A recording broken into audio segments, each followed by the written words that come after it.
Good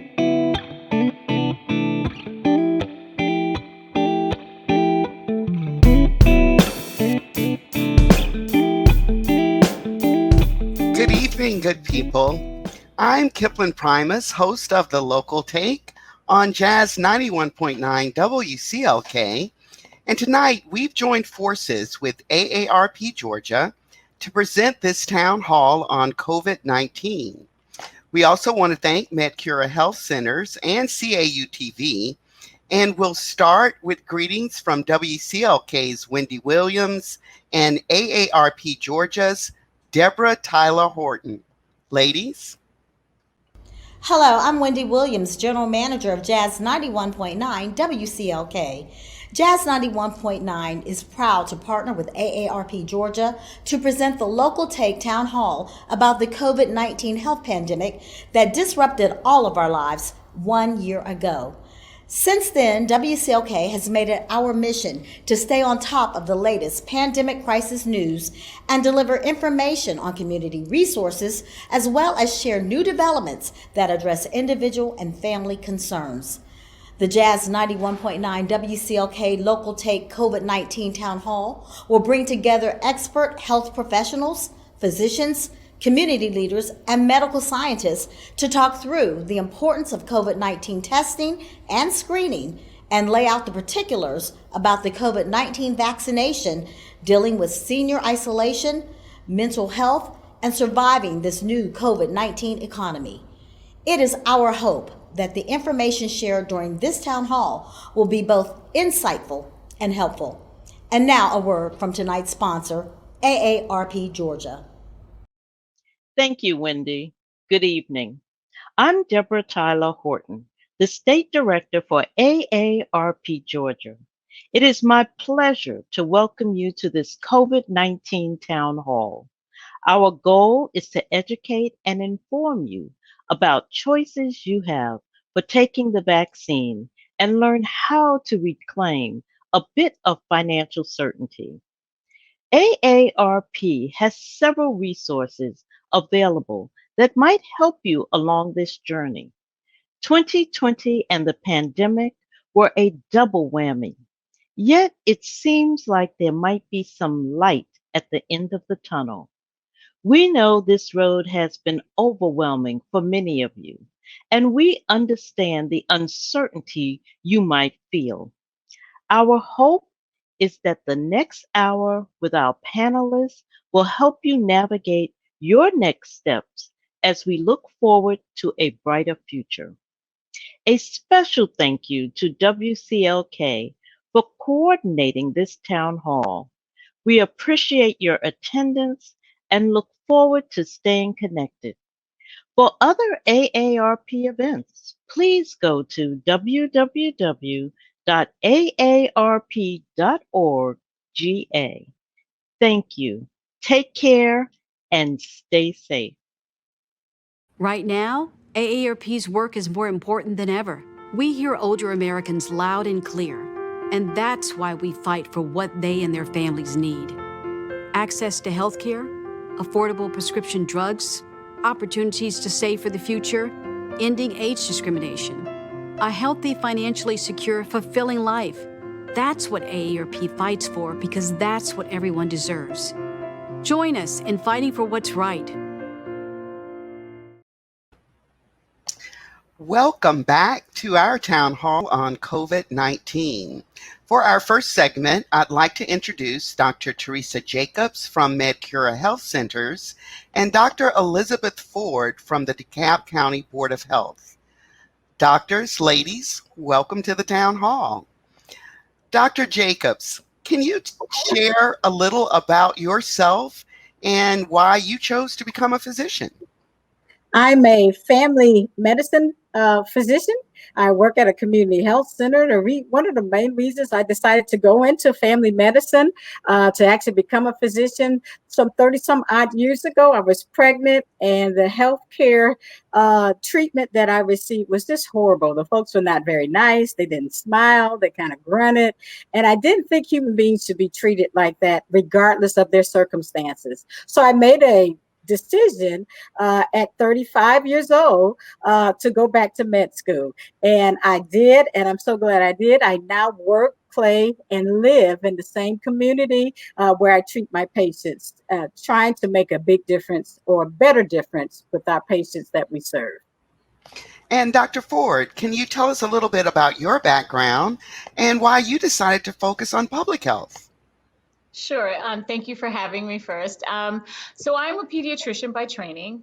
I did my residency in Children's in LA, but I trained at Howard University Hospital. And so I was offered the opportunity to come back and practice at Howard. And I saw a lot of disparities, a lot of inequities in terms of healthcare delivery in DC. And so while I was at Howard, I got an MBA and wanted to run the hospital, but other opportunities presented themselves in public health. And I got a job, a very high level job for a pediatrician in the Florida Department of Public Health, and just fell in love with it and realized the span of influence, that public health has. Public health is everything.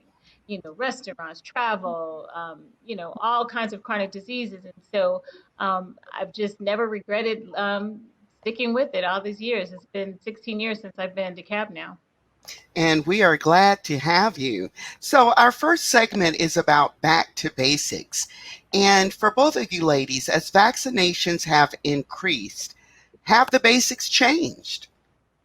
Oh, absolutely not. Even though folks are getting vaccinated, you still need to wear your mask. You still need to social distance. You still need to wash your hands. You still need to do all of the things that the CDC guidelines are advising us to do. So we still need to practice the basics, especially when you're out and about, grocery stores, the malls. You still should continue those basics. And Dr. Ford? I'm going to kind of answer that from a different approach. Back to the basics. So what we saw when COVID first hit was this inequity in who got sick and who died and who was hospitalized. And part of that had to do from the very, very basic level of access to testing, because remember, everyone couldn't even get a test, particularly if you didn't have a physician attached to you. So what we're seeing now, even with vaccine, we're still seeing an inequity. The people who need the vaccine the most are not necessarily the people who are accessing it. And so, we're still back to where we were. It's just on a different level. We're still not hitting who needs to be hit the most. Dr. Ford, that leads me into another question. They always say take advantage of a catastrophe. Is this a catastrophe where we will finally address health equity? And if we've brought it to the forefront. Everyone is aware now that it exists. How can we use this time, this catastrophe, to make some real change? That's a great question. It's a really frustrating question because, people act as if COVID brought about health inequities. And those of us in the healthcare profession understand that health equities have been around for generations. So what I am happy about is that they're at least being highlighted at a national level, and people are really talking about it. And so I hope with conversation comes change. And so what we need to do is take advantage of this catastrophe and make some real changes in how healthcare is distributed and delivered in our community, so that the next time we have this, and we will, that we don't see these imbalances in who gets to live and who doesn't. And we're talking about the COVID pandemic, but hypertension is at epidemic levels in our community. Diabetes is at epidemic levels in our community. Dr. Jacobs, what can we do to help increase the trust between our community and those in the healthcare community? I think that we have to have more town hall meetings like this. I think that they need to see more people that look like them in medicine and public health and on the front lines. They need to see more of us. And then we need to handle misinformation with the truth. Make sure that we're explaining to the patient, explaining to them right where they are, because a lot of folks have a lot of mistrust when it comes to medicine, when it comes to the vaccines. So we have to handle it, meet them where they are, but make sure that you give them the truth, that you talk about the science, the evidence that's out there. Many of us have gotten the vaccine, so we can show, look, I got the vaccine and I'm fine. I got both dosages and I'm doing well. So the more information that we get out there to the community, I think the better off they will be. And Dr. Ford, does public health have a relationship to increase that trust with the community so that when the misinformation comes, they have a resource to go to, or they know that they can call the Board of Health and get the right information? Absolutely. And, the medical community and the public health community has taken a big hit in its response to COVID as it relates to trust. And so the two things that need to happen is transparency. Yeah. This is what I know today, because the guidance over how we are managing COVID, if you look at March of last year and it's like night and day. And so it doesn't mean that we were wrong. It means that's what we knew then. And so that takes humility to say, well, I don't know that right now. I'm operating on the information I currently have. And so I think that there's this little bit of arrogance in the medical community, like I have the answers, I know, and we don't. We learn something new about this virus literally every single day. And that's what the public needs to understand, is we're figuring it out just like they are. So with this being a novel, as they say, virus, of course, the information has changed, but what is our job? The media, the public health professionals, the leadership, what is our job to try to combat that misinformation? I think that the job of media is to not take the fire part. I think people love scandal and sensationalism, and just like we're hearing now with the vaccine. Oh, somebody got the vaccine and got super sick. These types of things. I think that the media would be really helpful in presenting even sharing of information, so that we don't always go to what's the most salacious and scandalous, and just to really allow public health experts and clinicians to say, hey, this is what we know today. No, that's not true. This is what's happening. We could be really strong partners. I have had great partnerships with the media in trying to get messaging out, and I really appreciate those platforms. And for both of you ladies, this pandemic has created a whole industry around telehealth, telemedicine, people popping up. There were buses going around to different neighborhoods giving vaccines and doing testing, the mass vaccination. So the way that healthcare has been delivered has greatly changed due to the pandemic. What does the future of our healthcare look like, from public health to community health? Dr. Jacobs, would you like to go first? Yeah, I think it's going to be a hybrid of what you see right now. So there's still going to be in-person visits, folks coming in for their physicals and what have you. But telehealth is here to stay. So if you don't know that, it is now here to stay. We're able to do a whole lot, even through telehealth, with med refills. We've been able to reach a huge number of patients that had difficulties coming into the office when the offices were shut down. We were able to reach a lot of our patients. Now, we still have some work to do, because there are areas where broadband is still an issue. So telehealth is not really up and going well. And so now of those patients are actually still coming into the office, but now there's social distancing, even in the office, folks wearing masks to make patients feel more comfortable and safe, even coming into the office. But there's going to be a hybrid of both of them going forward, because telehealth is here to stay. And Dr. Ford, how does that impact public health? Does that mean you all can reach more people? Or does the lack of broadband and the digital divide still impact with public health? Sure. So catastrophe brings about change. And, we had two things going on. We've got a global pandemic, but that pandemic also impacted my staff. So I have staff that are medically fragile and couldn't come to work, or I have staff that have childcare issues because now the school's closed. And so now I have to figure out how to deliver our usual level of services with a third of the staff and do COVID testing and do COVID vaccine. And so what it did was it pushed us, because then we had to figure it out. And so we've been talking about telehealth for years, and we need to get on the board, and we'll get to it, and now we had no choice.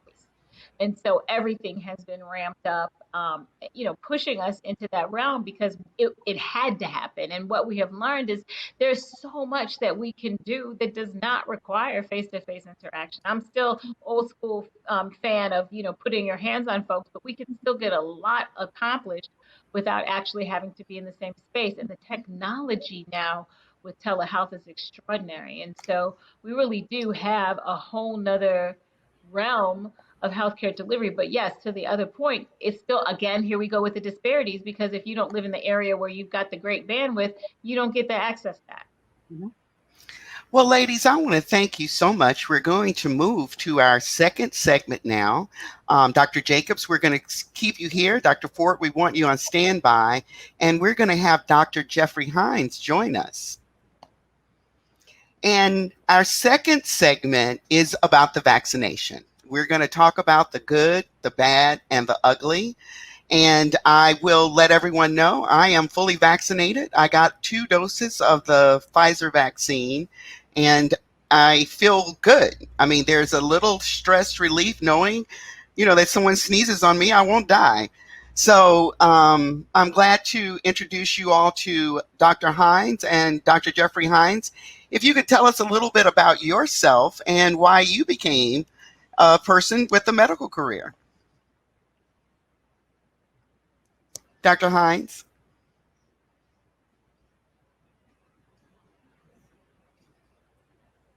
Hello? Yes, I can hear you now. Hi. Thank you, Kipling, and thank you for this opportunity to participate in this important town hall. I will start out also by saying that I am fully vaccinated.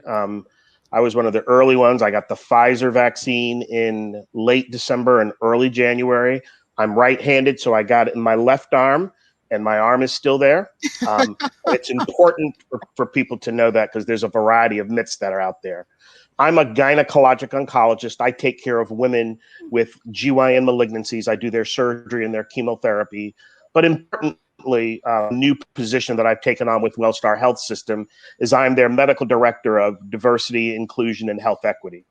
Throughout my career in GYN oncology, we have looked at disparities, and particularly in women of color who don't do as well with certain malignancies. And so for me, when Wellstar asked if I would serve in this role, it was kind of a natural. Why did I become a physician? Very similar to what my colleague panelist says here. When I grew up, there was no one that looked like me who was a physician. So that was truly one of my driving forces. I wanted people who look like me to take care of me, and in the future for me to take care of people who look like me. So that was my impetus to become a physician. I love it. I think these are wonderful stories that you guys are sharing. But Dr. Hines, I'll stay with you. How do we approach vaccine hesitancy? Because I was hesitant to tell people I had been vaccinated because it seems like it's controversial. Although it really shouldn't be. You get your flu shot, I got the shingles vaccine. Vaccines are good for you.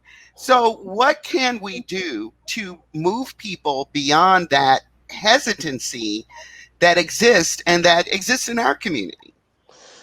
That's a very loaded question, because hesitancy isn't just skepticism. I'm going to go back to one of the panelists last time. Hesitancy also is access as well too. So I'm going to answer the question in the following way. There are people who are hesitant, and we have to first acknowledge why they are hesitant. And there are historical reasons why people of color, and particularly Black people, may be very hesitant of science. I mean, we have J. Marion Sims, who experimented and operated on, enslaved Black women without anesthesia. We all are aware of the Tuskegee, or many of us are aware. There's probably a generation of people that are not aware of Tuskegee, but the end of Tuskegee was in the early 1970s, not too long ago. People are aware of things like Henrietta Lacks, and many imprisoned women who undergo forced sterilization. So there's a lot of reasons why communities are hesitant about medical science and science. So I think the first thing you have to do is you have to acknowledge that. Mhm. The next thing you have to do is you have to listen to people. And then the third thing that you need to do is you need to educate people. We need to educate people about the science behind the vaccine and how it wasn't rushed. Anytime I get a chance to talk to people, I try to bust one or two myths. There are no microchips in this vaccine. And we've all heard that. Yes. There is no live virus in this vaccine. It cannot make men and women sterile. You cannot pass it on to your next generation of children. So the importance of busting myths and alleviating and busting misconceptions is important. But the other thing we have to realize is that I'm a big data person. I always say, in God we trust, everyone else must bring data. There are published reports that are coming out that much hesitancy in the Black community is due to the fact that many Black folk think that you have to pay for the vaccine and they can't afford it. So there's some messaging that we have to do that really goes into hesitancy. And the whole idea is to bring the trusted messenger to people with the trusted message. And there's going to be a variety of people that are going to fit that bill. I am hopeful tonight that many of us are going to be that trusted individual, but there are people that are not on this call tonight that can be those trusted individuals. Your faith leaders, community leaders, activists, entertainers, sports figures. So we need to get a whole bunch of people together to provide that trusted message to a particular audience. It needs to be culturally competent, and it needs to be language proficient as well, too. And Dr. Jacobs, we are getting questions on our YouTube stream, and this is one of the questions that comes up that I don't understand. Which vaccine should you get? Well, that's easy for me because I'm going to tell you the recommendation is whichever vaccine is available, because they all protect you from severe COVID disease, from hospitalization, and from death. So whichever vaccine is available to you, that's the one that you should take, because it's going to be great coverage. There are very little side effects from all of them. They're all similar in nature as to what they do. They help your body build up an immune response, the antibodies to protect you from getting severe COVID disease, hospitalization, and death. So that's the biggest that is the biggest thing I want folks to know. So it doesn't matter. Whichever vaccine is offered, that's the one you should take. Dr. Jacobs, you and Dr. Ford in the last segment talked about this being a novel virus and things changing. You all are learning as we are learning. And one of the things that has come out is that if you are fully vaccinated, you can gather in small groups with other fully vaccinated people. And a lot of people took this as permission to gather with their grandchildren. But children can't be vaccinated. So how do we interpret that rule? What does that rule mean? Can you gather with other fully vaccinated people? Absolutely. So the CDC guidelines are, if you're vaccinated, you've got some grandkids that are low risk, and their household is okay for them to come visit you, and you can see them without your mask. Now, the caveat to this is if you've got several children that have grandkids, they don't want you to have all of the households at your house at the same time. So what you can share or visit with one family, one of your kids and their kids, but not to have the big gatherings where you have 20, 30 folks all together like we used to. So we're not quite there yet, but you can certainly have a small gathering with yourself and one daughter and son-in-law with their children. So one family. One family. So do it in little portions. Take it a Yeah, little bit at a time. absolutely. As long as they're low risk, that's the key, that the children are at low risk. And Dr. Hines, we are trying to get as many people vaccinated as fast as possible to reach what is known as herd immunity. What happens if we don't get there? If we don't get enough people vaccinated, what happens? That's an important question. And as Dr. Ford and Dr. Jacobs said in the previous session, we are still learning about this disease. But most of the experts would say that somewhere between 70 and 80% of adults, because again, right now, the vaccines are only available to 16 and above for Pfizer, 18 above for Moderna and the J&J product. If enough people don't get vaccinated, then what's going to happen is the virus is going to continue to circulate. It's going to continue to infect people. And what, this virus is not going to go away. Just like other viruses like, measles and mumps, they don't go away, but enough people are vaccinated. So there's not really a host for them to go to. But the problem is, and we're seeing this in certain countries, like in Brazil right now, because the people were still transmitting this virus, more and more of those variants and strains are going to come up, and it's going to make it harder to get the disease under control. So it's going to be real important that we get enough people vaccinated and people to continue to wear their masks, watch their distance and time, and wash their hands. And Dr. Jacobs, we've talked about access. And even when I got my vaccination at Mercedes-Benz, the majority of the people there were not African American. Mm-hmm. How do we, and I would have thought Mercedes-Benz is on the MARTA line, it's an easy place to get to. I thought that was the place for us. And clearly, it was not. How do we get past that access challenge? And when do you think there will be enough vaccines in the community so that you're not having that appointment challenge? Yeah, I think that we're going to get there soon, because with this current administration, they're actually ordering enough vaccines for all of us to have.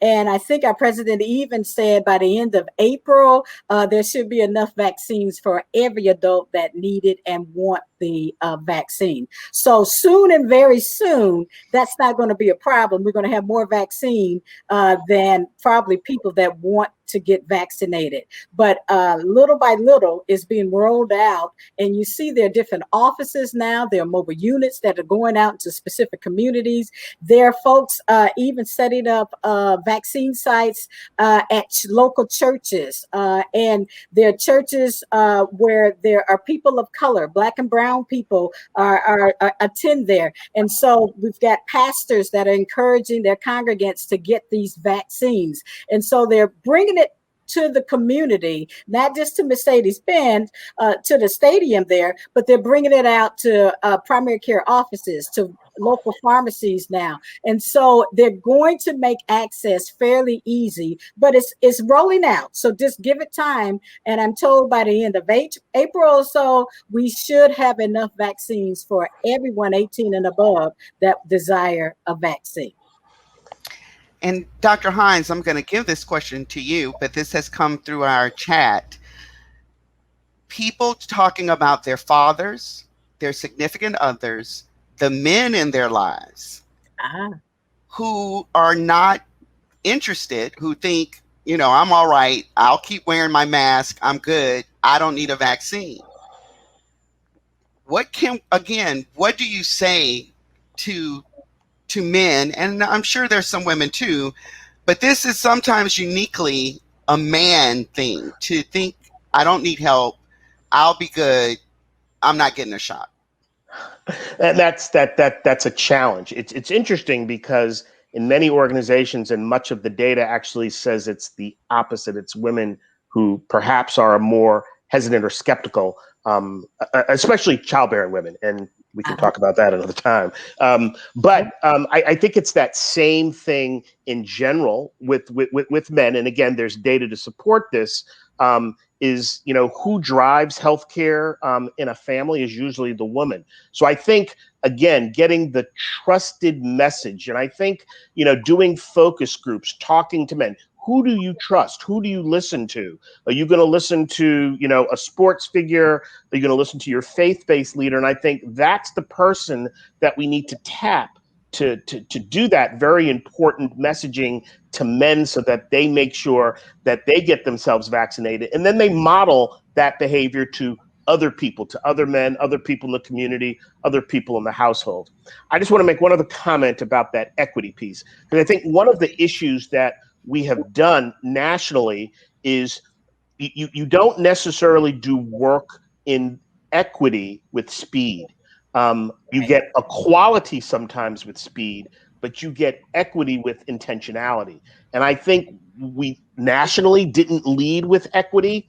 You know, we were all judged by how many shots can you get in the arm. But now it's becoming more apparent that we need to lead with equity. If you look back a year ago, how long did it take organizations to start to report hospitalizations and deaths by race and ethnicity? We're seeing the same thing now. How long is it taking them to report vaccinations? And we're all seeing nationally and in our own city that Mercedes-Benz is mostly people who are not of color, because lots of people have multiple kids in their family that can get on these type of devices, you know, 3 and 4 devices at a time, and make appointments. And you see people who normally go to parts of the city that they would never go to get a vaccine. So Dr. Jacobs is right. We need to figure out, and we know the ways to do that now. How do you get shots in the arm of people where they are? You also have to take into account, not everyone can take time off from work to stand in a 4-hour line or whatever to get a vaccination. So, you know, you need to have timing and times and hours set up so that people in certain communities can get their vaccinations. And Dr. Jacobs, can you share how MedCura is working with access? Because you all are in neighborhoods that, you know, people don't have to even take the bus. They can walk out of their apartment, down the sidewalk, and there's a MedCura clinic. Can you speak to how your clinic, the MedCura Health Centers, are working to increase at least access, if not equity? Oh, absolutely. So one of the big things that we've been doing is on the phone, making phone calls, calling all of our patients. Before we even got the vaccines, we were making a list. Would you like the vaccine? Educate them.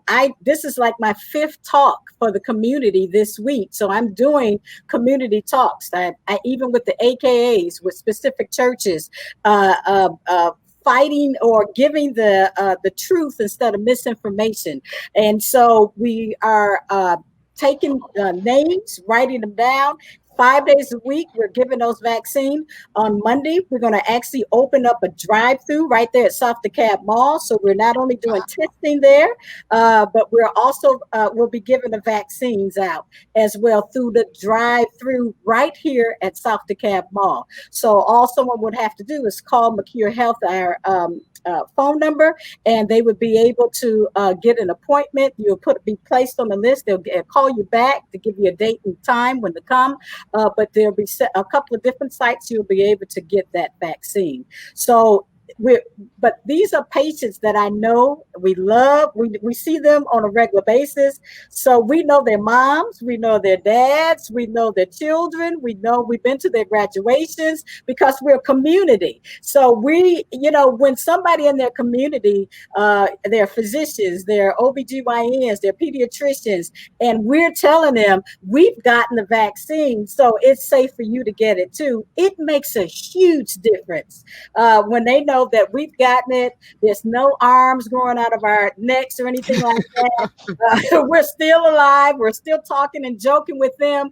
And believe it or not, I can see the tide turning. You could see, when we talk to these community groups now, folks are going, oh, well, she got it. She's doing well. Her brother got the shot. The CEO of the company got the shot, got the vaccine. The medical director got the vaccine. They're all doing well. And so I can see in the community, it's turning slowly, but the more we get out into the community, let folks know that these vaccines are safe, and we make it accessible for them. The doc was saying that folks can't take off from work, so we're trying to make it available at different places, different sites, allowing the bosses to let these folks get off from work. We do small groups of employees from a specific company so that they can get their vaccine and then go back to work. So you have to work with them wherever they are in an effort to get these vaccines out. Now, you all have both mentioned that part of the reason you became physicians was that there weren't many people who looked like you, or you had experienced, shabby treatment in the traditional healthcare system. How can we start a school to medical school pipeline for young people in our community, so that we do get some cultural competency, so that we do go to doctors who look like us? And, we can talk about, mama told me if I put the onion in my mouth, I wouldn't have to worry about the tooth. And you know exactly what that means. Or I had my ginger ale and soda cracker and I'm still feeling bad. How can we get more young people to know that this is accessible? Or even, Dr. Jacobs, you said 35. I can't imagine that. But how can we get more of us in this healthcare community? It's going to take more of us that are in the community already to go out and talk to them. There are programs through the American Academy of Family Physicians. They start talking to kids in the 4th grade, believe it or not. So we start talking about medicine. We start talking about other health topics, tobacco, because usually around 9 or 10, that's when they're curious. They're starting to smoke. So there's a program that we throughout the nation where in 4th grade. And so I volunteer. There are other folks, Black and brown folks, that volunteer to go out to these schools before the pandemic to talk to these kids starting in the 4th grade. There are other programs for middle schoolers as well as for high school students. We've also had out at Morehouse, invited high school students over there. Oh, yeah. I've been one of those docs to sit up there and talk to them about med school and the different things that you can do as a physician. And so it takes more of us that are already in the community to reach back and let's talk to these young folks so we can let them know, if I did it at 35, you can do it at 19, 20, 21 years of age. And Dr. Hines? Sure, I agree 100%. I think you have to start early. You've got to be intentional, and you've got to have good mentors throughout young people's careers. And you got to provide guardrails for them. And those guardrails include not only mentoring, but opportunities to work and shadow physicians that look like them, to come into the OR with me if you want to and work on the robot.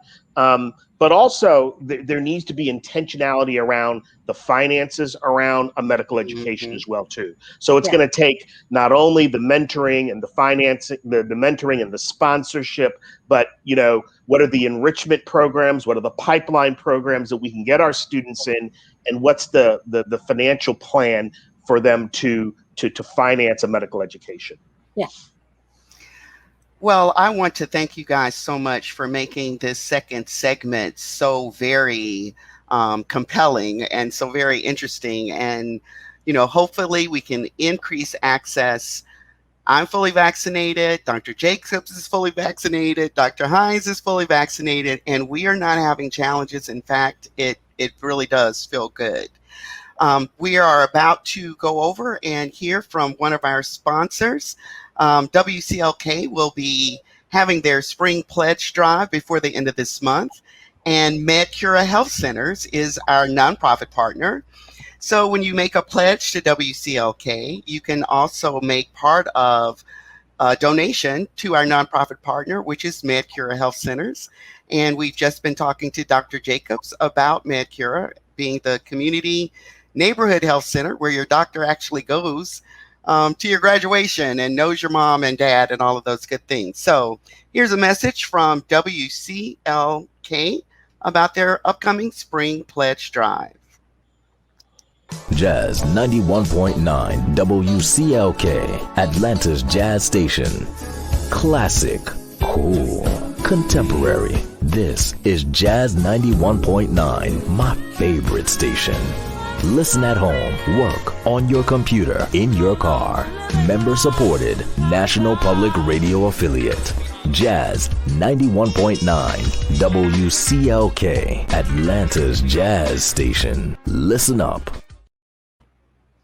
Yay, we want to thank you all for joining us. And we also want to thank AARP Georgia for sponsoring our town hall. We want to thank to everyone who is tuning in and to our presenters, CAU-TV and MedCure Health Centers. And we're going to turn our focus now to mental health. And we're bringing back Dr. Elizabeth Ford from the DeKalb Board of Health and Dr. John Wilson, a psychologist from Completely Psyched. So, Dr. Wilson, welcome to the town hall. Can you please tell us a little bit about your background and why you decided to become a psychologist? Two-time graduate of Howard University, doctor from the University of Miami. While at Howard, I was undeclared, didn't know what I was going to major in, took an introduction to psychology class, which caught my interest immediately. And that led me on the path of staying in psychology until I got my doctorate. Worked previously as faculty at Georgia State, moved here from the University of Texas, where I was working as a staff psychologist. And for the past 8 years, been in private practice in near the downtown Decatur. And so my practice comprises of working with individuals from teenage years up into seniors. And I also work with couples. But really, psychology has been the only thing that has been of interest to me, and it's like a natural thing. And people have always felt comfortable talking to me, sharing things with me, even before I knew why they were doing it when I was young. And so it was just a natural kind of organic thing. And fortunately, I ended up taking a class simply because my roommate was taking the class, and it was the thing that got me hooked into psychology. And so here I am today, some 30, I don't know how long, 30, 35 years later, I'm still doing this kind of work. Well, we want to thank you so much for joining our town hall. And, we've all experienced trauma in the last year. I don't think anyone was prepared for the pandemic to last this long. Dr. Wilson, what can you tell us about how trauma, anxiety or depression might present itself? And sometimes they're in ways that we don't recognize. We know something is wrong, but we can't figure it out. Well, one of the abilities we have as humans is we have the ability to adapt under extreme circumstances. And sometimes we are not aware of how much adaptation is going on and how much stress we're under. And so when COVID hit last year, I think initially, at least with my clients, they weren't particularly stressed because of all the words coming out of the administration of Donald Trump. And also locally, it was presented as this is going to be like a couple of months. And then I think people are somewhat excited about not having to go to work and work from home. But I'm going to say like in June and July, I noticed a turn. I think people started realizing we're not in control of this virus, and our lives were being impacted in ways that we didn't anticipate, and we did not have the ability to turn it back.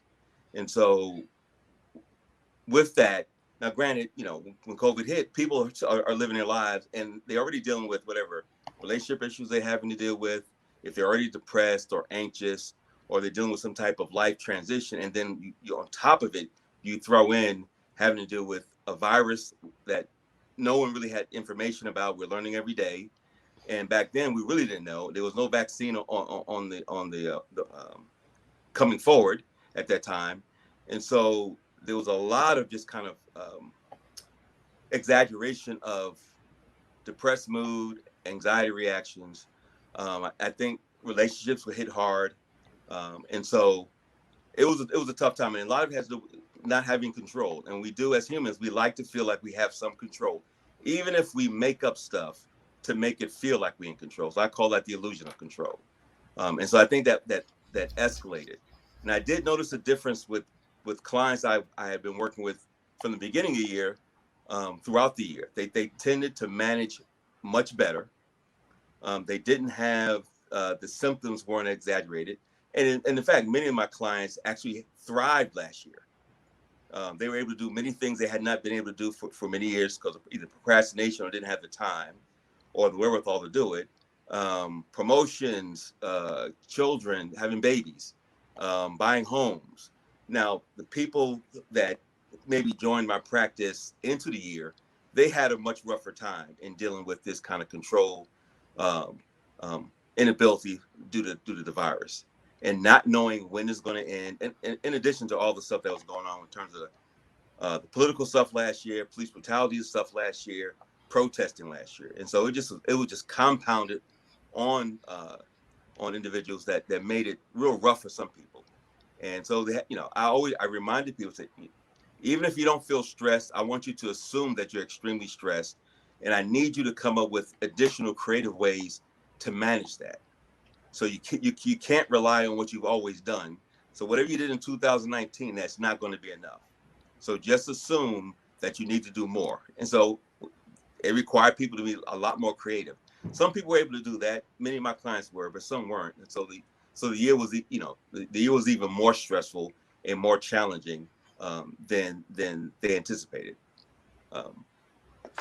Well, I think it's funny that you said most people started feeling bad around June and July, because I was feeling good until Google announced, I think in mid-July 2020, that their employees wouldn't have to come back to work until July 2021. Right. That was when I nosedived.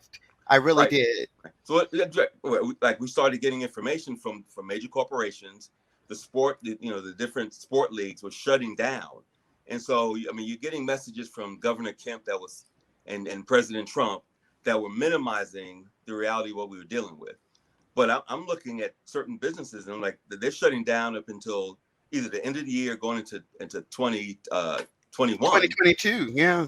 Right. And so, 2020. And so I'm like, no, this is more serious.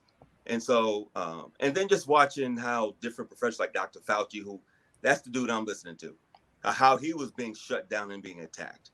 And I think at some point it started hitting everybody or many people that this isn't going away. And then the numbers were also creeping up, and it wasn't 500,000 people dead as it is now over, but the numbers are going up.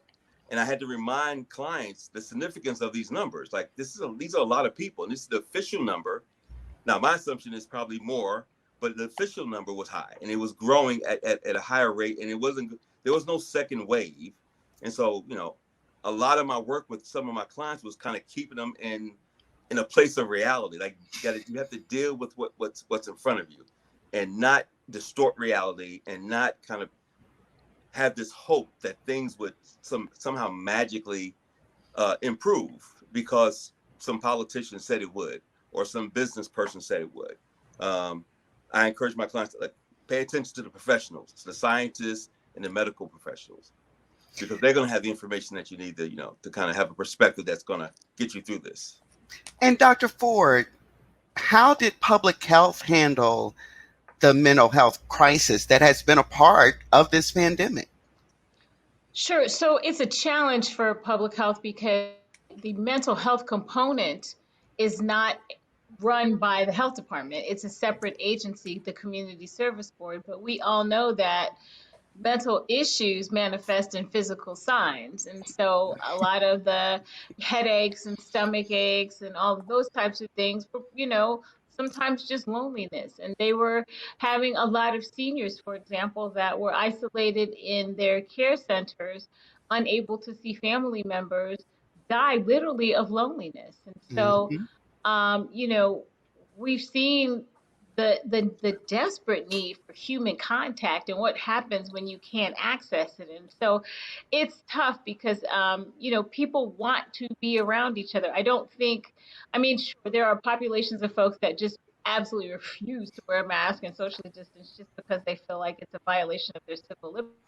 But I think most of the time when people are gathering outside of what we are recommending, it's because they want to be around other people. And so we have to be mindful of that and thoughtful about it. I mean, we've seen how our children have struggled not having the access to their classmates in school. And so it's a real thing. And we have to make sure that parents have the tools to manage this, and that because this is unusual for all of us, and we're all dealing with it in different ways, even from the perspective of people being isolated and putting on a whole lot of weight, and what that does to your health. So it's a lot. It's a lot of higher rates of substance abuse we're seeing, certainly higher rates of domestic violence we've seen. So, I mean, and these are all public health issues, and we worry that we're not seeing the high rates of child abuse, but that's because the teachers aren't seeing these children to report. So we're talking about, the fact that as a community, we've all been traumatized. The last 12 months, the pandemic, the racial unrest, the insurrection, it's been one hit after another. And introverts may be having, a better time than the rest of us. But even for some introverts, the isolation, becomes too much. I did a training a few months ago, and a lady who lives on her own, when the Zoom came up and she was on camera, she immediately said, "I'm sorry, this is overload. I gotta take the camera off." And she took a good 10 or 15 minutes before she could come back in and, be with everyone. So it's little things and it's big things, but how do we address this? And, Dr. Wilson, you're a psychologist, but we know even before the pandemic, folks with insurance sometimes couldn't find a mental health professional, within a 20, 30-mile radius, of their home. So how can we address this when some of us don't have access to a counselor? What do we do? Dr. Wilson? Well, that's $1 million question. Wow.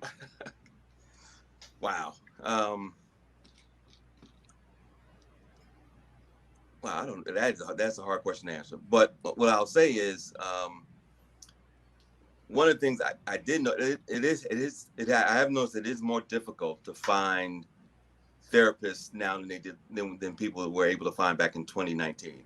And this is coming from people, because I know my practice did not skip a beat when it went total telehealth back in April. And I've been full pretty much since then. And not even being able to get back with people who call me, maybe a week, 2, even 3 weeks out. So people having to wait for me to return a phone call. The clients, at least my client base, they have been referred by either, my friends or by church members and things like that to seek out some type of assistance. And I've had clients refer their family members to me.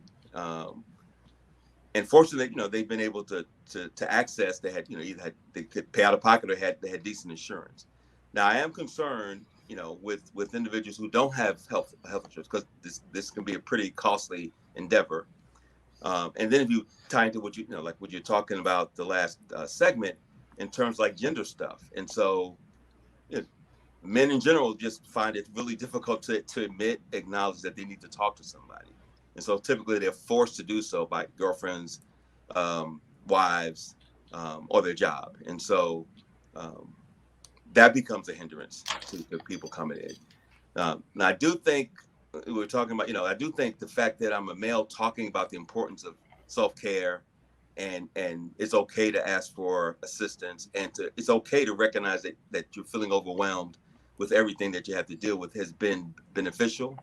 I've been pleased to come across a number of teenage boys who have been, in some ways, more versed than some of the adults I work with, more understanding of the complexities that the virus brings, the importance of kind of taking care of yourself, the importance of encouraging the adults in their lives to get vaccinated, and speaking about it in a way that goes beyond their years, at least my experience of a 16-year-old.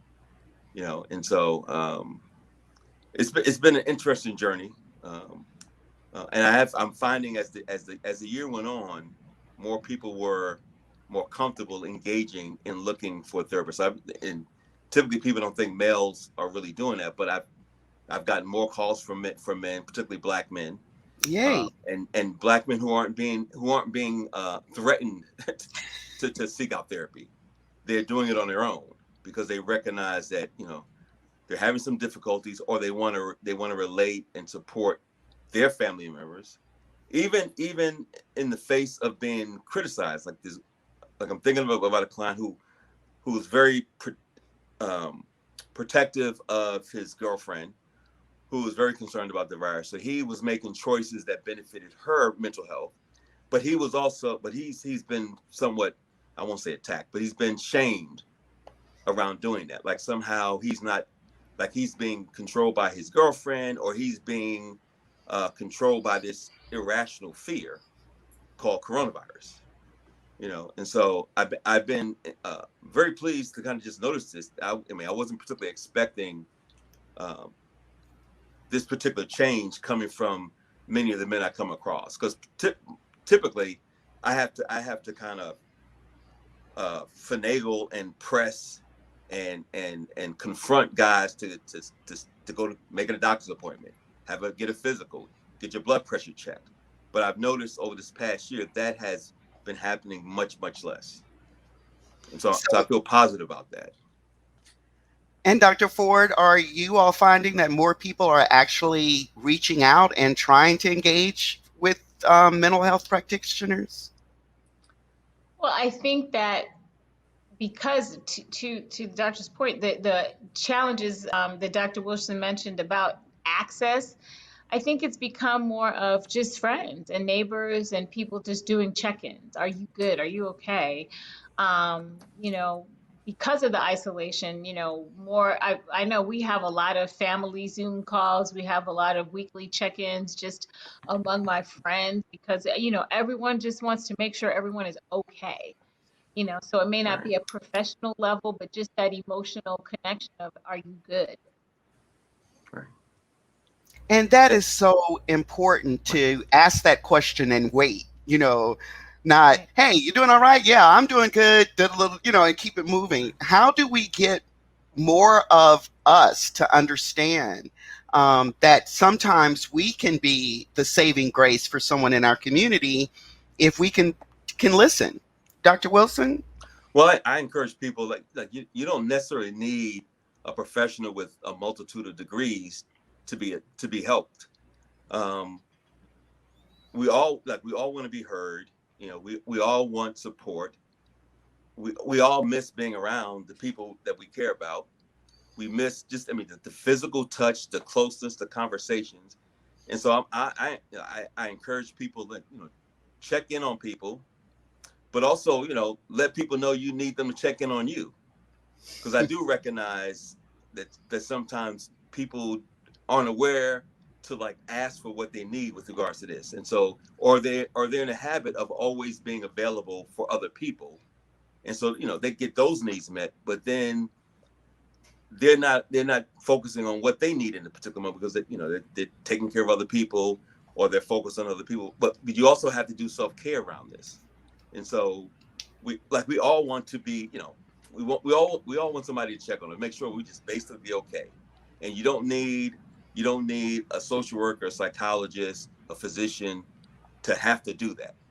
You have the power as a human, you know, as a son, a daughter, a husband, a wife, a sister, a auntie, a grandparent. You have the power to make your loved one feel like they're being thought of.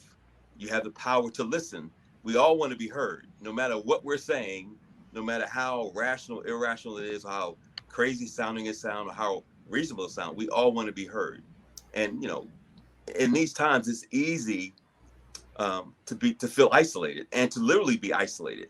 Mm-hmm. You know, and so, I mean, there's some people who never leave the house because they're ordering food through Instacart and DoorDash, and they fall in love with Amazon, who comes every other day. So they don't have to, you you can live your life literally in your house without having any contact in person. But we all need that, even introverts.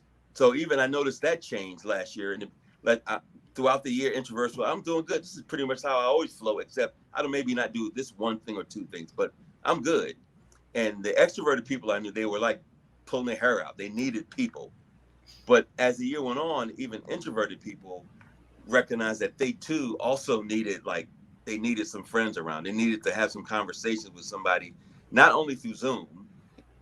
So like most of my clients, they do Zoom work or video stuff because they do their job. And so it's just enough. They needed actual physical proximity, closeness. And emotionally and psychologically, I mean, that's what we need. Our mental health is tied into those connections, you know, and so you have to pay attention to that. And so I encourage, like, that's one of the things I'm constantly encouraging people to pay attention to. I think this is a great conversation, and we're going to continue this conversation about mental health, addressing something that we've kind of talked about, but it impacts every age group. You know, some people had family pods, but there are quite a few people in the nation who live alone. So I'm going to bring Nancy Petra, who is an advocacy specialist with AARP Georgia, to come into the town hall and talk about this feeling of isolation that happens to seniors, young people, single people, and those of us in the country who live on our own and who've been shut down alone for almost a whole year.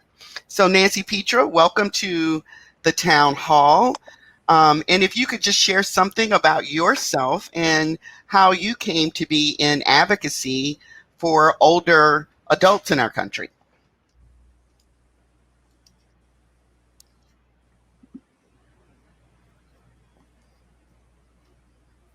Thanks. Okay, I think I'm You're unmuted. We can hear you. I'm unmuted now.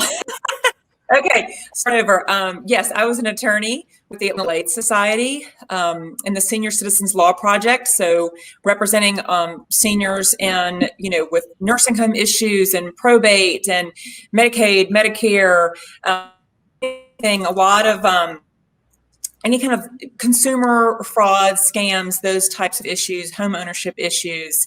And I started doing advocacy on the side down at the state legislature, sort of around those same issues, and just found that I loved the way the larger impact that you could have when you have a voice in how the legislation is written at the state capitol. So I decided to start moving in that direction and did that for a number of years for older adults. And in late August of this year, in the pandemic, was hired by AARP Georgia to do advocacy, the same work I've been doing for older adults for them. And I've been really happy to be here and be part of this team. Nancy, can you tell us what isolation has meant to that community, people over 50 in this pandemic? Sure. Yeah, it's been devastating, especially for those that live alone, for seniors that are homebound. And one of the things that happened is, that we saw when the virus first hit is that the inequality of getting PPE out to home health agencies and those frontline people that were serving homebound people was not really at the top of the list and being prioritized the same way that it was for the nursing facilities and the hospitals. And so it took longer to really get any people that were going into those homes to give them any kind of therapy, maybe check on them once a day, see if they've got a meal. Like they didn't have the PPE to go in. So at the beginning of the pandemic, it hit them even harder because their normal outlets of people that were coming in to help them were not available to them. Because of the inequality in that distribution of PPE and other things they needed and testing and things like that so that they could have the services that they needed. But also, for people that were in long-term care facilities, the isolation, the quarantining that was needed to safeguard their physical well-being took a huge toll. And the isolation, we saw has really added to the virus, taking a lot of these people from us because they were literally dying from the isolation in the facilities as well. And that's the part, who knew that someone could actually die from lack of human contact? And I know with some families, it seemed like it happened, very fast. But even for me, I'm fully vaccinated, and I've, tried to break out a little bit, but I am still finding when I leave the house, my stomach is going galump. It's like, are you sure this is where you want to go? It's out, and I'm like, you're eating outside, it'll be okay. How will we as a community, as a society, kind of get over that feeling that leaving our house is a danger? It's been baked into us for a year. Dr. Wilson, how do we make our bodies and minds adjust to the fact that, I can go out now with my mask, I'm vaccinated? Well, part of it is going to require patience. And so we didn't get to this place, in a day or a month, from the beginning of a year ago, really. It took us a while to kind of adjust to the new reality. And at this point, we have, for the most part, we have adjusted to it. We have adjusted our behaviors, our expectations. And those things don't just kind of switch off simply because we wanted to.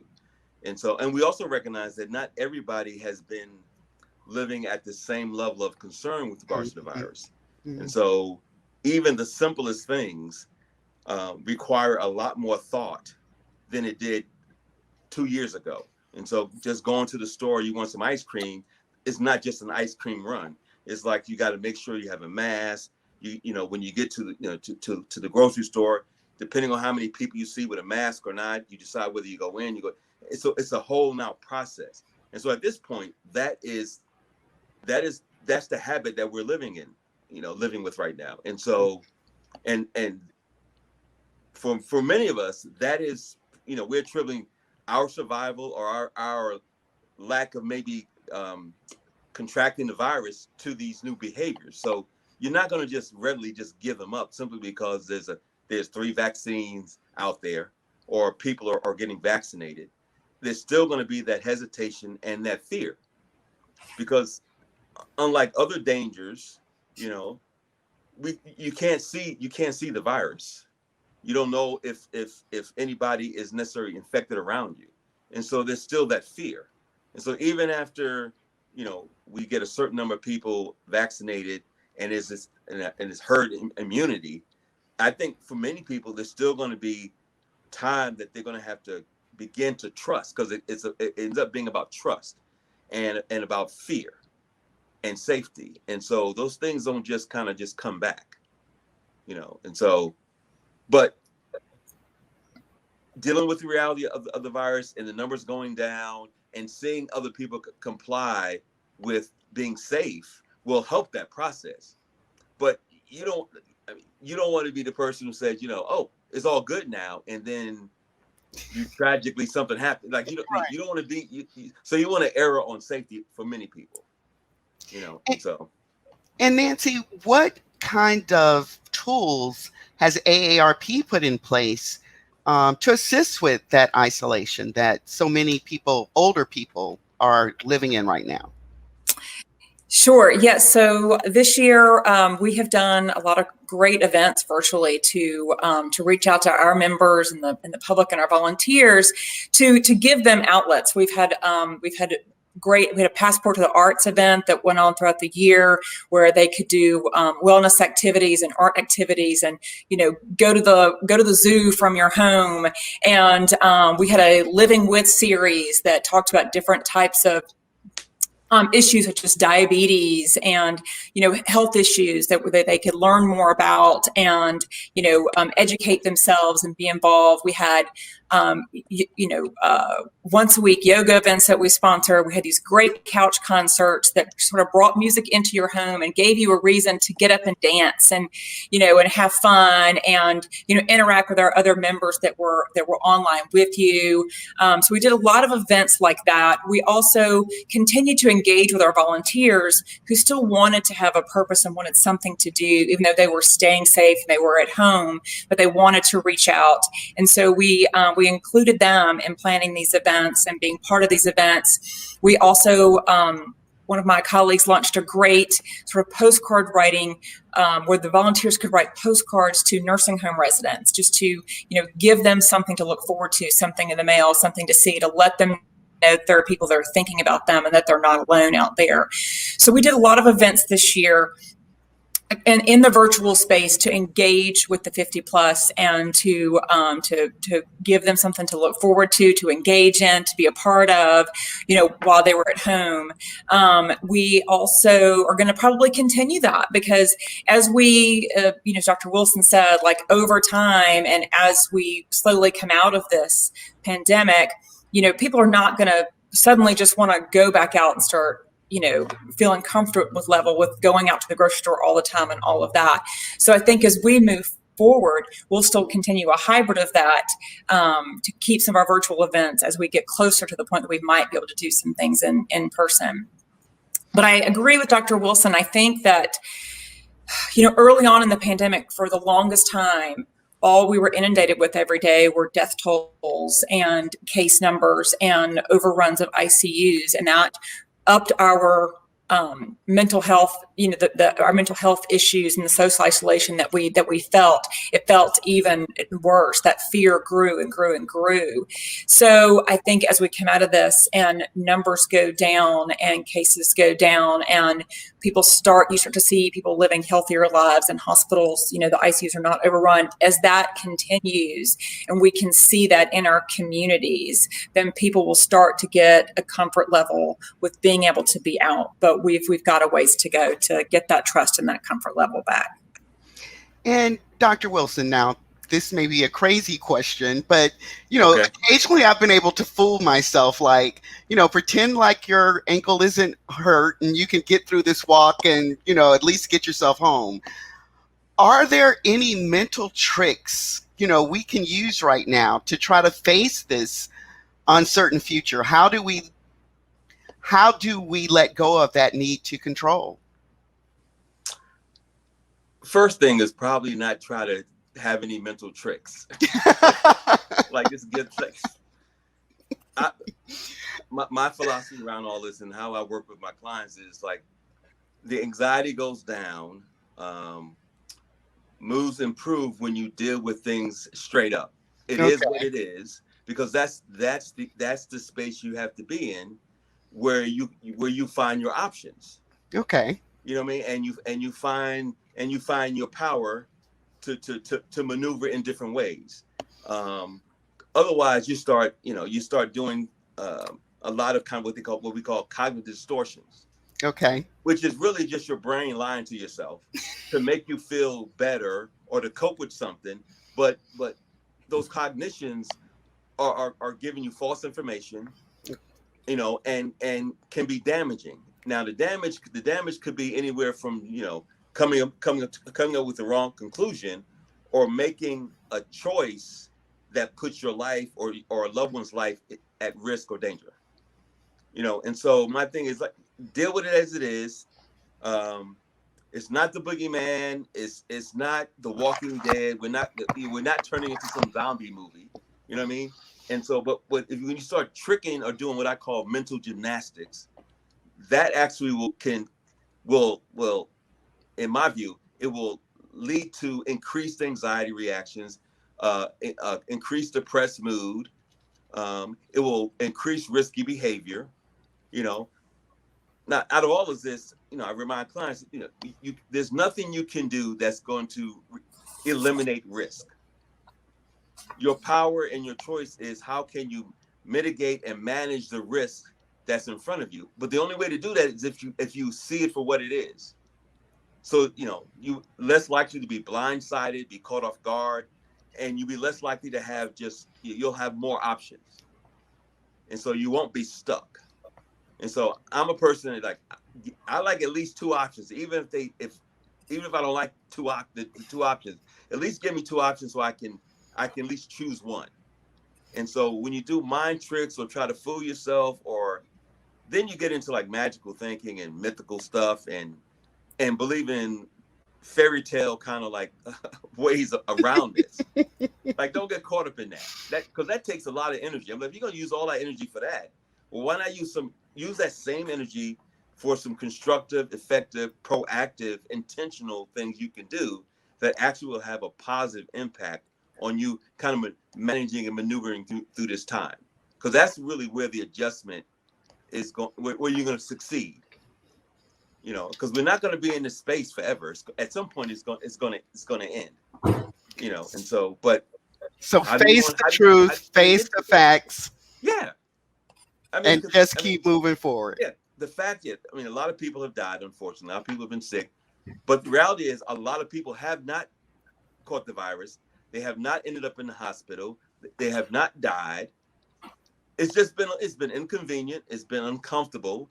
We've had to do things that we haven't done. We don't want to do. But very few things have been so life altering that it causes pain. And it's just, we're used to instant oatmeal. We don't want to have to cook the 8-minute oatmeal. We want the minute one. You know what I'm saying? So don't do the mental gymnastics because that's just extra work. Why waste your energy, your creativity on that kind of thing? All right. I want to thank you, Dr. Wilson, and Nancy Peacher. We're going to have you in our next segment, but we've got a word from our sponsor coming up in right now. So,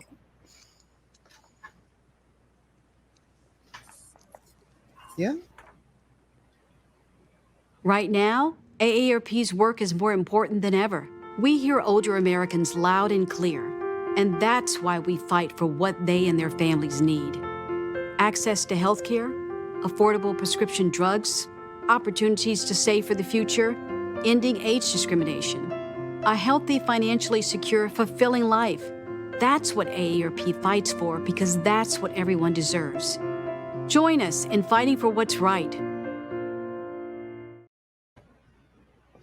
Welcome back to our COVID Town Hall presented by AARP Georgia, MedCura Health Centers, and CAU-TV.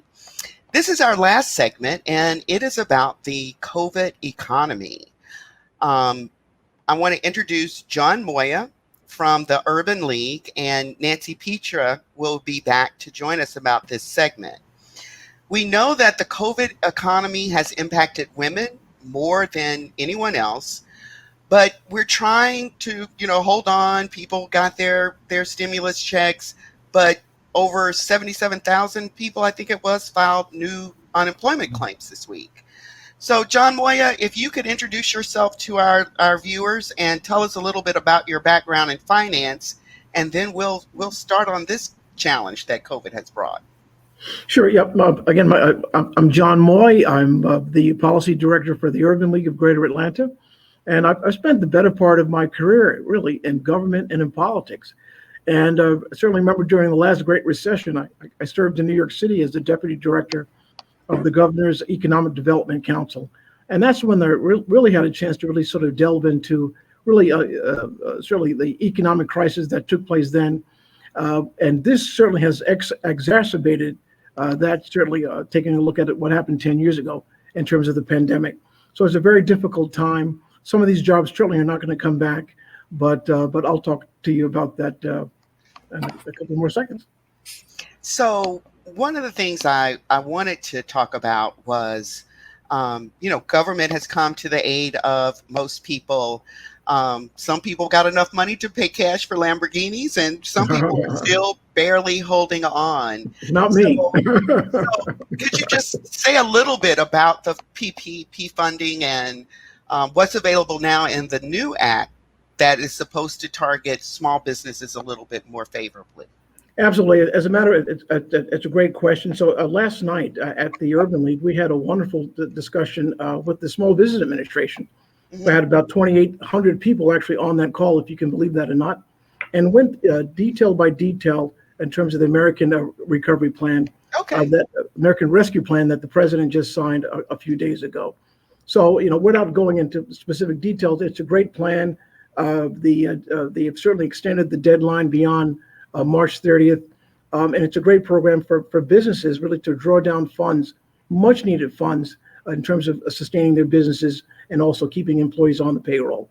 And so certainly, I would certainly encourage all of our friends who are listening, certainly to go to the SBA website to take a look at that. As you recall, the last time there was some concern that really big businesses have really got the lion's share of the dollars. But this time, the way that the recovery plan was certainly written is certainly much more advantageous particularly for small business owners and their employees. So we think it's a wonderful plan, really excited about it. And we've really been partnering with the SBA to kind of get the word out for people to sort of apply right now. And, one of the things that this pandemic also laid bare was economics and savings.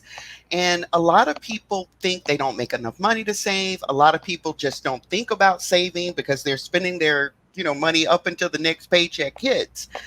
How can we talk to our community about savings? And how can we teach people that, no matter what you make, if you save $1 a day, end of the year, you got $300 that you didn't have before. How can we get that across to some of the folks in our community?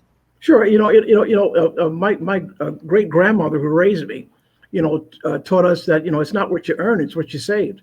And here is a lady, with a third grade education who was a domestic worker in New York City who scrubbed floors on her hands and knees, literally. And at the end of her life had opened several businesses, purchased a number of homes, and did rather well for herself, but because of just being disciplined.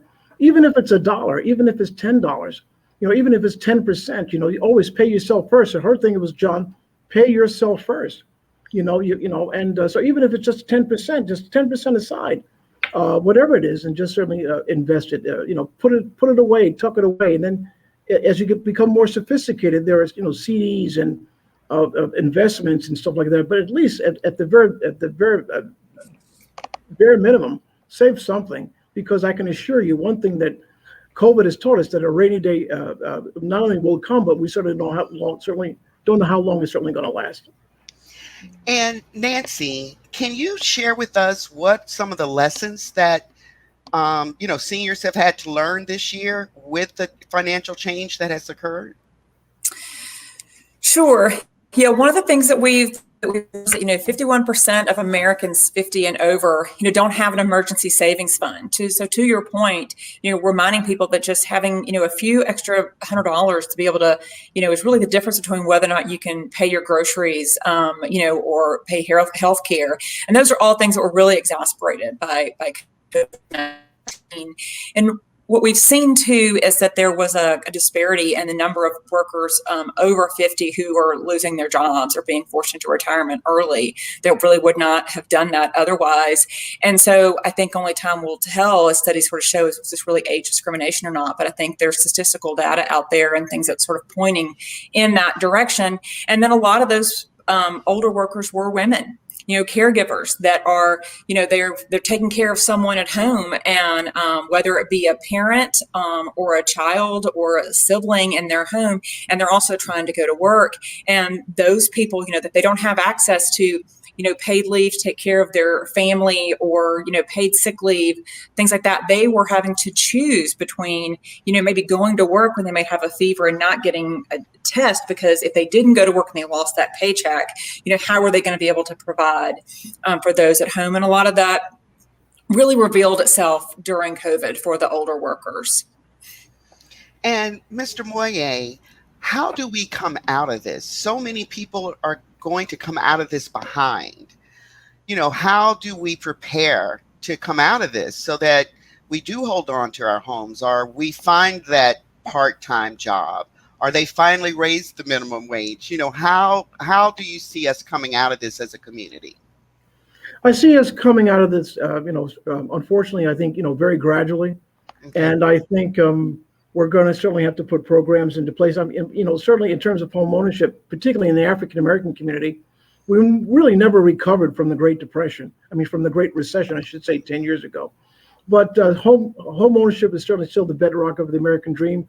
We have to go back to basics. We have to learn certainly how to save, how to certainly build our, certainly to build our credit scores, and to certainly to look at organizations such as the Urban League to help folks, certainly in terms of purchasing their home. I think there's also a great opportunity certainly to go back to school. I've been working here in my house for the last year, and it's a great opportunity for people, if you can, to certainly take advantage of work. There's a ton of workforce development, I should say, organizations and city agencies. There are IT grants where you certainly can draw down on some of those funds. So do some investigative work. Now that you have some extra time, how do we prepare ourselves for the new economy? And talking about that, some of these jobs, quite frankly, are not going to come back. But when you take a look at healthcare, there are certainly sectors that are certainly going to become, are certainly going to boom in the next economy. I think the doctor, the last position was on, certainly was talking about that. So, there are certainly new sectors that are certainly going to come on board. Do your investigative work, and certainly so that certainly the next time in this cyclical economy, you certainly all of us are certainly greater protected. I think even some tech companies are giving access to their certification courses, so that if people are sitting at home and you want to get into tech, they're always hiring. Right. You can actually get the certifications to do that. So we mentioned at the start that this has been a recession, that a lot of women have been laid off. Yes. What advice can you give to women out there who are some struggling for the first time? They've always worked their whole lives, and now suddenly, without a job. Either Nancy. I would say, Nancy, then. No, go ahead. Go ahead, John. Go ahead. Nancy, please, ladies. No, first. go ahead. You start. Sure. I think, so many, I'll go again, particularly in the African American community, where women really are the breadwinners in so many households. I would say, first thing I would certainly say, don't get discouraged. Don't do that. Don't be, you certainly don't have to do it alone. There's organizations such as us, such as my organization and others, who will help you sort of get through the difficulty. I had a lady who called today, and she's having a very difficult time. But in this downtime, we can certainly help folks to certainly bridge those gaps in terms of whether it's rental, providing for rent, or certainly financial gaps to get you through. But let's talk about the long term, the long haul, in terms of getting back into school and getting retooled. And quite frankly, sometimes we have to meet people where they are. So you might have to take a job that's just for now, until we can prepare to kind of get you to where you want to go. So if there's nothing else, I would say for the most part, don't get discouraged. Don't be alone. Find an organization and partnerships to get you on your feet and to get you where you need to go. And we're here to help you. And we want to do that. And AARP as well has programs for employment. So Nancy, if you want to share a little bit about what AARP does to help employment for those of us 50 and over. Yeah, so I was going to say, please reach out. We've got resources on our website and things how we can help you. We're here to be that wise friend and help you find education and resources that you need, so that you can definitely get back in the workforce. But I agree with John. It's we've got to have a long game here, and we're going to continue to advocate. AARP is going to continue to advocate for policies at the state and the local and the federal level that encourage keeping workers 50 plus and women 50 plus in the workforce. The wisdom and experience that they bring to the job. We can't let those things leave the workforce. So we're going to continue to work for you to encourage policymakers to keep you in your position and not lose that wisdom to the workforce. Well, I want to start to thank everyone for being with us this evening, and thank our experts, Nancy Petra from AARP Georgia, John Moy from the Urban League, Dr. John Wilson, Dr. Teresa Jacobs, Dr. Jeffrey Hines, and Dr. Elizabeth Ford. And I want to thank you all. Thank you for joining us. and listening to these experts. And we want you to be our megaphone. You know, you've gotten some good information this evening. We want you to take that information back to the community, to your church, to your sorority, to your fraternity, so that we can come out of this pandemic in a better way than we entered into it. We want to thank our presenting sponsor, AARP Georgia. We also want to thank our presenters, MedCura Health Center and CAU-TV and WCLK, Jazz 91.9 WCLK. I want to thank Wendy Williams and Deborah Tyler Horton for joining us, and all of those folks over again at CAU-TV. We want you to take care. We want you to stay safe, and look forward to you joining us on Saturday mornings at 8 o'clock for the Local Take, where we'll share more information about health and our community. So thank you. Thank you so much for joining us, and we'll be back. This is our first town hall. We'll have a few more this year. So take care, stay safe. Right now, AARP's work is more important than ever. We hear older Americans loud and clear, and that's why we fight for what they and their families need. Access to health care, affordable prescription drugs, opportunities to save for the future, ending age discrimination, a healthy, financially secure, fulfilling life. That's what AARP fights for, because that's what everyone deserves. Join us in fighting for what's right.